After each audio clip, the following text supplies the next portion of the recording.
Picnic at Hanging Rock, in my opinion, is perhaps the reason the Australian film industry managed to revive itself and indeed still exists today. It is a fine example of the Australian national cinema. Whilst the domestic success of Ocker films such as Stork and Elven Purple initiated the renaissance of Australian film by introducing audiences to a comedically warped cinematic version of themselves, it also made way for period features. The crude plots and characters of Ocker films provided a need for there to be an AFDC or AFC, thus providing an opportunity for quality European-influenced film, such as Picnic at Hanging Rock, to be developed. Picnic was almost antidotal to the Ocker film, introducing a more cultural and enigmatic Australian film to the world stage. The success of Picnic at Hanging Rock not only put to bed any doubts about period and AFC film, but provided Australian film with a level of prestige, ultimately legitimising our national cinema. In 1979, Andrew Tudor suggested that the future of Australian film looked bleak if Peter Weir was indeed the most promising Australian director. I find this claim to be unsubstantiated and somewhat ignorant, considering that by 1979, Weir's first film, The Cars That Ate Paris, had been well received at Cannes, gaining a US theatrical release, and Picnic at Hanging Rock had been praised by seasoned critics such as Roger Ebert, finding commercial success both domestically and internationally. If, however, there was any doubt about Weir, his success with Gallipoli in 1981 would certainly have you acknowledge the director's impact on the Australian film revival.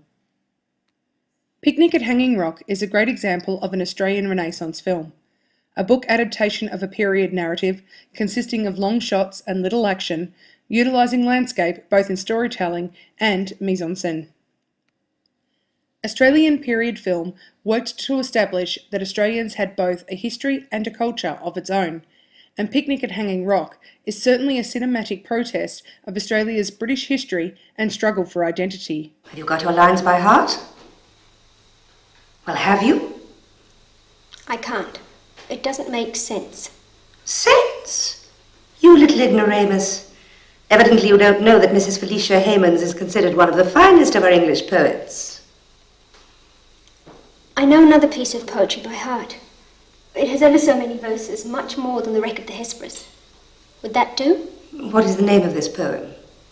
An ode to St.Valentine. I'm not acquainted with it. Where did you find it? I didn't find it, I wrote it. You wrote it? Love abounds. Love surrounds... And no thank you, Sarah. Strange as it may seem, I still prefer Mrs. Hemans. Mrs. Appleyard's dismissal of Sarah's own Australian poetry, and Sarah's reluctance to concede to Britain's cultural seniority, perhaps validates the domestic audience's belief that the world perceives us as an unsophisticated backwater and unlearned little sibling of Great Britain. The popular concept and theme of breaking away from England and its values, creating our own culture and society, and coupling this with European-influenced visuals and storytelling techniques, are used to create Australia's own national cinema. By choosing to adopt European modes of film rather than Hollywood techniques, Australian film was able to create its own unique style, different to those offered by America and the UK. This new Australian style, with its European influences, gave Australian film class, unlike Ocker films like Barry Mackenzie, in addition to its commercial success. This proved that Australia had a culture, thus legitimising our industry and giving it a marketable branding. Picnic at Hanging Rock's maturity shows Australia's capability to make quality film and not just vulgar comedy. Its art cinema format separates it from the mass-produced Hollywood style and solidifies Australian film as a national cinema. This new Australian cinema could not exist without the nationalist ideals and support of the AFC. Ross Gibson argues that the reason there were so many Australian period features was that this era provided opportunity to exploit the theme of primitives in confrontation with nature. I feel that this statement implies that Australians are primitive in social development, or that this nation is so primitive that they cannot tame their landscape. Picnic, however, defies this thought, showing that it is actually the socially refined Britons that struggle with the Australian landscape, whereas Australians themselves, being more primitive, work with the land, having ascended to a greater understanding of this landscape and acquiring a respect for it. Whatever can those people be doing down there? Like a lot of ants. A surprising number of human beings are without purpose. Though it is probable that they are performing some function unknown to themselves.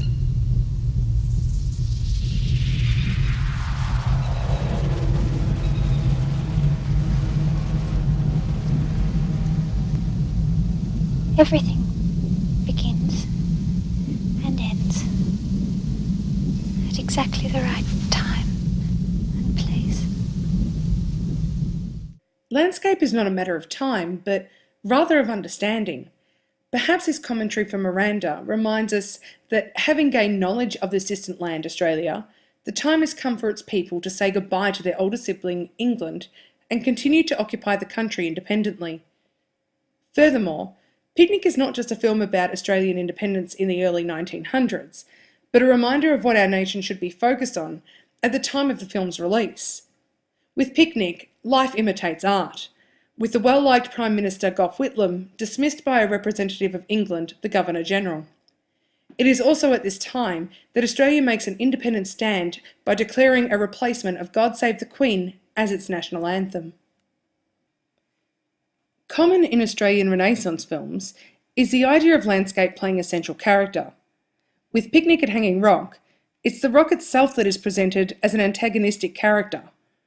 The phallic representation of the rock encourages audiences to understand that those lost to the rock have ascended to a new way of thinking and spiritual connectivity to the landscape, whilst forcing the ideals of the old world, England, to collapse. Dressed in crimson red, Irma's return to Appleyard College is a message to those who refuse to progress. Having gained the primordial knowledge of the landscape, specifically the rock, she serves as a reminder that those who fail to adapt will be left behind. Picnic at Hanging Rock consistently uses landscape to define its nationalist theme. England is represented in Appleyard College's perfectly manicured gardens, whilst Australia is shown as rugged and untamed. The fragility of English culture is unable to survive in the hostile Australian landscape. Thus, a new Australian culture must be cultivated if it is to survive and flourish in this mythic land.